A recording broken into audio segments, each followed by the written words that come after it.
And I cannot tell you how much I want that item, which is actually the item we'll be getting after this next item. Oh my god! Grenchlers on ice. Well, not on ice, but... Ugh. Ugh. What do we have in here? Shriek Bats? Owns. And actually, I made a mistake. I'm not sure if I ever corrected it in any of my LPs. But those guys are not called Shriek Bats in Super Metroid.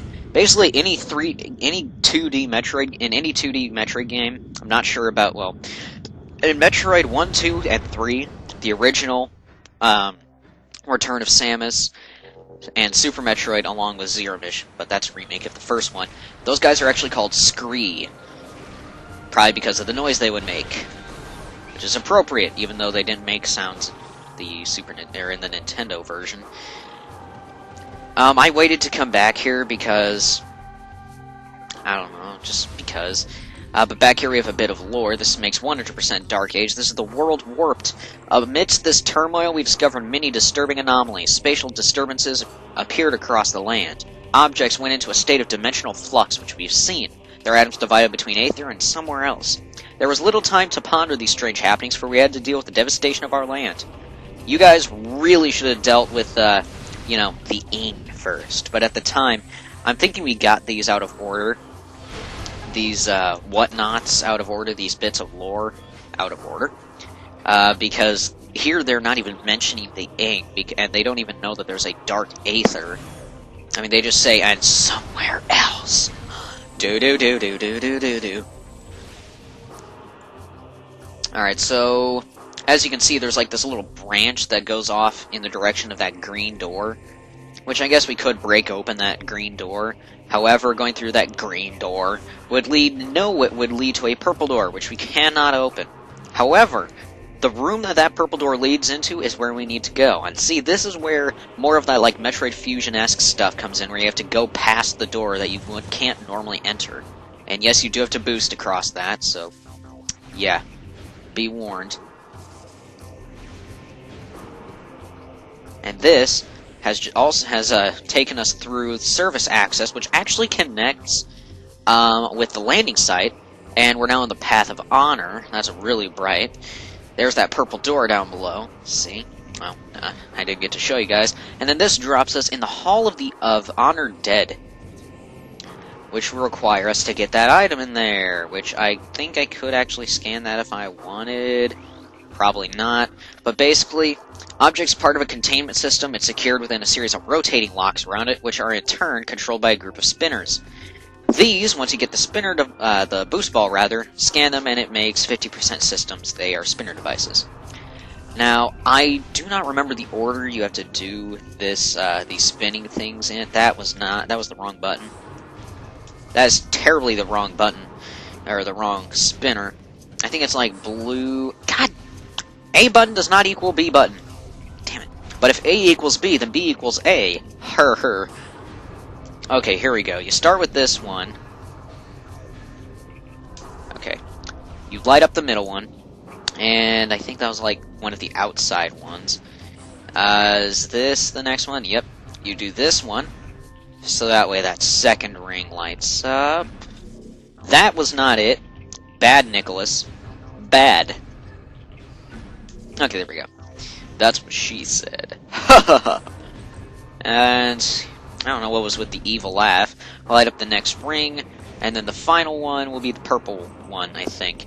If you actually paid attention to that order, kudos to you. I'll probably post either in the video description or in an annotation what the order of those spinner devices is. But what'll happen, and we'll actually see systems like this in the future of this game, where they like focus high amounts of sound on that, and it busts the glass. I just find that one of the coolest security things ever. And up there, this is actually pretty cool. You can scan this right now, considering its role. Portal is online, but incredibly unstable. Security system active. Portal use is currently impossible due to safety measures in place on the system. But anyway, that'll play a big part later on. But this is the Seeker launcher. This, oh my god. Was that another lag spike? Whatever, look at this. Boom. The Seeker Launcher is an incredibly awesome, if fickle, controlled item, where the Seeker Launcher allows you to hold down Y to charge the Seeker, and then you move your target reticule over targets to lock onto him. Basically, once you lock, you can lock on up to 5 things, and then blast them with missiles. Now, why is this handy? Well, first of all, it's not really too handy considering you have to launch a missile to actually fire it. But these doors, these purple doors, have to be opened by hitting all of the little locks simultaneously, which you cannot do with a single missile. Therefore, the 5 locks have to be disengaged with the Seeker Launcher at once. We just got some phasites in here. And this blue door coming up will lead to the landing site. And as curious as it is, right in the landing site, right at the beginning of the game, right here, 40% cadre 2, this is M. Day's Testament. Yeah. And while we're here, I'll go ahead and save and heal up. We have an optional mini-boss coming up. This is actually quite interesting that they put this in. I really can't think of any case in the Metroid series where there's an optional mini-boss. Like, all the Prime games, I guess this guy could be considered a mini-boss, but since I'm going after this guy so late in the game, it's like not even it doesn't even deserve to be called a mini-boss. It's so easy. Yep, just hop down in the hole, and that body was not there before. And you know why? Because it's a zombie! And guess what? Slap T-Virus! This is a dark missile trooper, and basically, he fires missiles at you. And the reason why that's important is because once you kill him... Well, let me use the dark beam against this guy. Screw this. That does not deal as much damage as... Oh, it instantly kills him. He drops a missile expansion. That, I've got to say, is probably one of the most clever things that has been done in the Metroid series. Or one of the more clever things. So yeah, if you come back down here, you can fight that guy. It's kind of cool. It's kind of cool. And then in here, I'm pretty sure it's going to play that weird sound. Nope. But the bodies are still bouncing up and down. And the reason why I'm staying in Morph Ball mode is because, oh my god, that actually scared me a little bit. I almost peed my pants. And since I do actually have to pee, that would have been very bad. Fuck off. Creepers. Ugh. Okay, in here, terrible memories. This is the room where we encountered Dark Samus. And before we couldn't get through this, because as mean as it is, right after we get our bombs and all our stuff stolen, we can't bust this open, but once you have the bombs, you can come back here and grab a second missile expansion.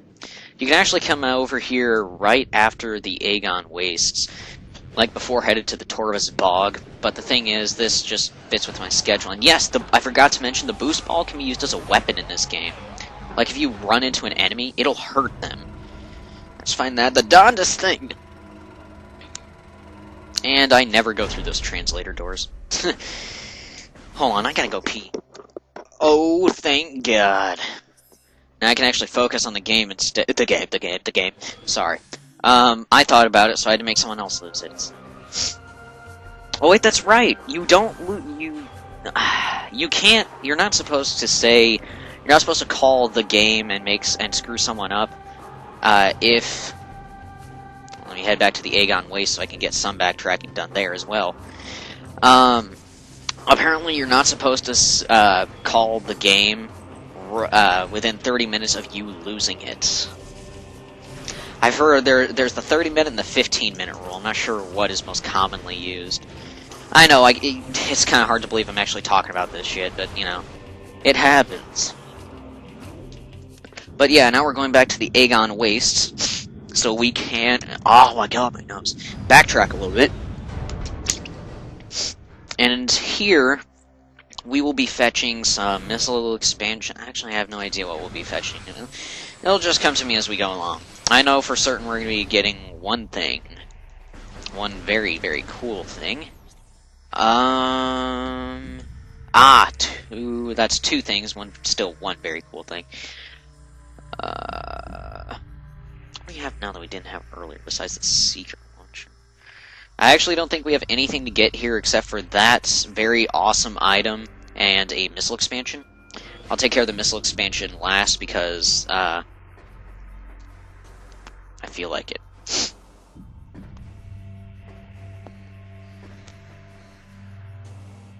I remember when it would take me over 9,000 hours to get through this area. How times have changed. Oh my god, my nose. My nose, man, what's going on? God. Yeah, like you guys would know. And this is why I take that allergy medication I was talking about, like, a couple of videos ago by now, I'm sure. Ow! Did I miss that last guy? Sure enough. Bastard. Gets one last shot off, of course. He always has to have the last shot. That's not what she said. I'm not quite sure how to respond, whatever. Anyway, man, back here in the Agon Temple, there was a dark beam door. There was a dark beam door, a dark beam door. And it led into this circular room. At the end was a purple door. We couldn't do anything about the purple door earlier, but we could get the energy tank that was in here. And I think we got that energy tank back in part, like, I want to say 9 or 10. Anyway, this seeker door right here can be a little awkward sometimes, but you can do it. I know you can do it. I believe in you. We'll be coming back to this room way later once we're able to bust through that crap. What? Bat crap? Asbestos, what? This little guy right here is a regular old Crawley. I think this is the only room he ever appears in. So scan him now. This was a bad idea. Hitting that will make this spin, which is somehow a mining device.